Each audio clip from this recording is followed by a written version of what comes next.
네, 안녕하십니까. 제가 마치 새 생명을 얻은 기분입니다. 제가 7월 15일 날 수술을 받았습니다. 원래는 제가 수술을 받을 생각을 한 게 아니고 약물 치료로 한 1, 2년을 버틸 수 있으면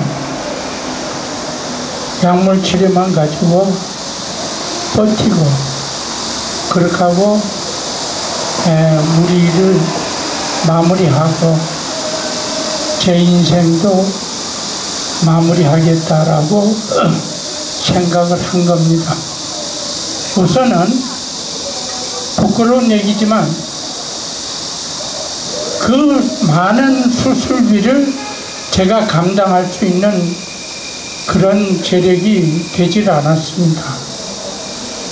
그리고 수술을 해야 된다라고 생각을 하질 않고 갔어요. 근데 진단을 하고 그러니까 처음에 이제 내과 진단을 했습니다. 그랬더니 외과로 넘어가요. 외과 진단을 하고 나서 의사가 진단 결과를 가지고 저하고 얘기를 하는데 장이 파열이 됐습니다. 오늘 수술을 하지 않으면 당신은 죽습니다. 이게 청천벽력 같은 얘기 아닙니까? 제가 전혀 준비가 안 돼 있었습니다. 겨우 병원비 한 180만 원 좀 이리저리 모아서 준비를 하고 갔을 뿐이에요. 그러니까 원곡별에 2시 반에 오후 5시부터 수술을 하겠다고 얘기를 하시더라고요. 그러니까 그 이상 제가 답변할 수 있는 게 아니잖아요. 제가 병원에 가기 전에 저소득층 그거를 조금 제가 의료 지원을 받으려고 신청을 해뒀었습니다. 좀 어려운 절차를 가지고. 그래서 수술실에 들어갔어요. 제가 장 파열이 그렇게 위험한 병이라고 제가 생각을 안 했습니다. 의사가 얘기를 하는데 장이 파열이 돼서 오만 오물이 장에 다 흩어져 있다는 얘기예요.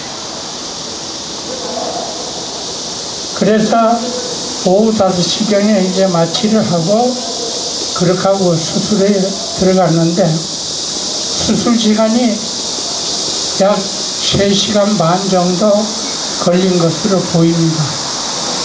그런데 제가 마취가 빨리 깼어요. 그러니까 얼마나 통증이 많이 오겠습니까? 참 그 통증은 참을 수가 없을 정도로 통증이 심했습니다. 그런데 수술을 받고 나서 이제 중환자실에서 일반 병실로 이제 옮겨졌는데 마침 국민건강보험공단에서 이제 의료보험 혜택을 받을 수 있다는 통지를 제가 받은 겁니다. 이거는 기적과 같은 얘기입니다. 만약 그게 아니었으면 제 병원비가 1,800만 원이에요. 저는 감당할 수 없는 금액입니다. 그래서 원래는 제가 수술을 받고 한 일주일을 있다가 퇴원을 하는 걸로 계산을 했었습니다만 계속 설사를 하는 겁니다. 운동을 해야 되는데 복도를 걸으면 그냥 변이 그냥 나와버려요. 그러니까 기저귀를 가는 사람들이 20, 30분 만에 한 번씩 나를 돌봐야 되는 거예요.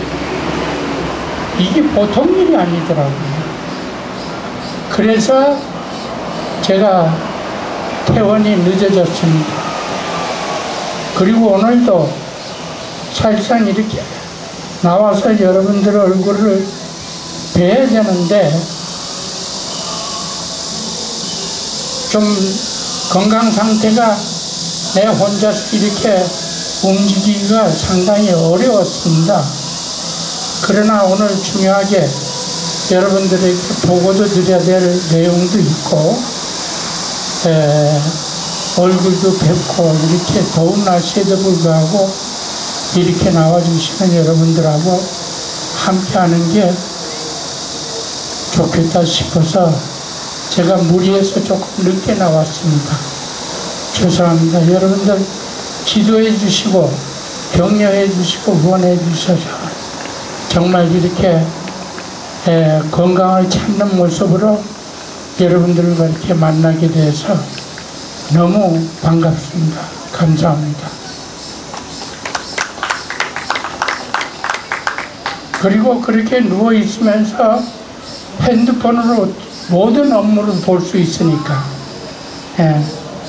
핸드폰으로 볼 수 있는 업무는 차질 없이 보았습니다. 그리고 우리가 질병청에 요구한 내용에 대한 중간 반응도 들었습니다. 우리가 요구한 내용이 진상규명을 해라, 인과성을 전면적으로 인정을 해라, 그리고 백신 구매 계약서를 공개하라. 이 세 가지가 중요한 포인트입니다. 그런데 가장 거꾸로운 거를 우리가 요청을 했다는 얘기예요. 그러니까 아마 받아들여질 수 없지 않겠느냐 하는 반응을 일단은 받았습니다. 그래서 제가 이제 건강이 좀 회복이 되면 다음 주 중반부터 제가 좀 활동을 해서 국회하고 협상을 좀 해볼 생각입니다. 그런데 코백회는 진상규명, 인과성 전면 인정, 그 다음에 백신 구매 계약서 공개에 대해서는 관심이 없습니다. 이건 우리만 갖는 관심입니다. 그래서 제가 여러 가지 비상대책을 지금 생각을 하면서 고민을 하고 있습니다. 그동안에 제가 좀 유수한 변호사들하고 소송 문제를 가지고 협의를 좀 해오고 있습니다. 그런데 상당히 희망적인 답변을 제가 받고 있습니다. 종합적으로 나중에 결론에 다다르면 여러분들과 의논을 해서 추진을 할 생각입니다. 그 다음에는 이 분향소 문제입니다. 이 아주 우리한테는 지금 기쁜 소식이 왔습니다. 이게 시우지가 아닙니다. 이게 뭐냐면, 그러니까 지금 8월 12일 날 재판관이 과연 어떻게 판결을 해주겠느냐. 이재명 정부가 못하는 게 없기 때문에 이거를 내쫓기 위해서는 그것도 무시될 것이다 라는 생각을 하게 됩니다. 지금 우리가 있는 이 천막이 시우지가 아닙니다. 이 도시 건축 전시장이 앞에 공간을 사용하기 위해서 비워둔 자리입니다.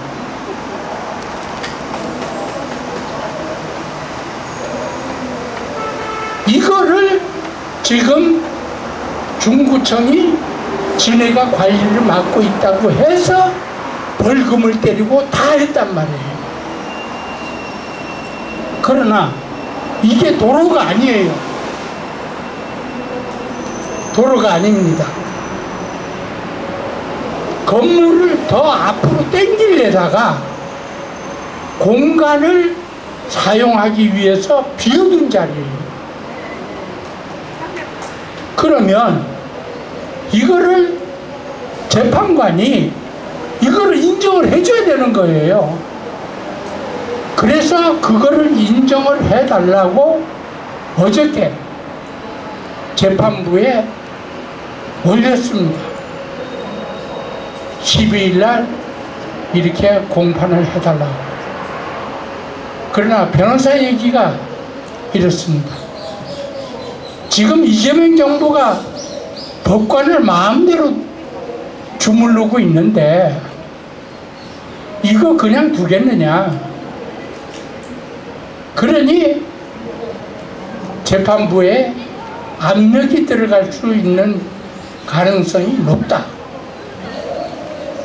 그렇기 때문에 8월 12일 날 판결을 봐야 된다. 그래서 저희가 생각했던 것보다 좋은 조건이라는 얘기죠. 그래서 이게 만약에 도로도 아니고 건축 전시관에서 사용하기 위해서 확보된 공간으로 인정을 하면 결국 우리한테 7억 얼마를 벌금한 것도 무효가 된다는 얘기죠. 법적으로 하면. 그러나 지금 이재명 정부가 정말 못하는 게 없기 때문에 여러분 생각을 해보십시오. 7월 31일 날 관세협정에 농수산물 전면 개방으로 합의를 해놓고도 한국에 와서는 안 했다고 했습니다.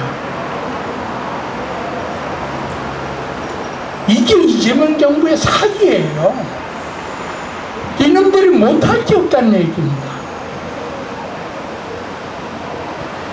그래서 여러분들 8월 12일 공판이 나올 때까지 좀 마음을 모아주시고, 이게 인정이 되면 우리가 옮겨야 될 이유도 없고 벌금 관계도 제로로 만들 수 있는 길도 갖게 되고 그렇게 될 것으로 전망을 합니다. 이제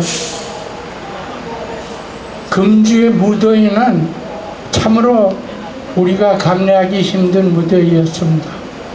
여러분들 제가 없는 동안에 이렇게 많이 나와주시고 애써주셔서 감사하고요. 제가 어쨌든 어떤 방법을 강구하든 여러분을 위해서 모든 것을 바쳐나가겠습니다. 감사합니다.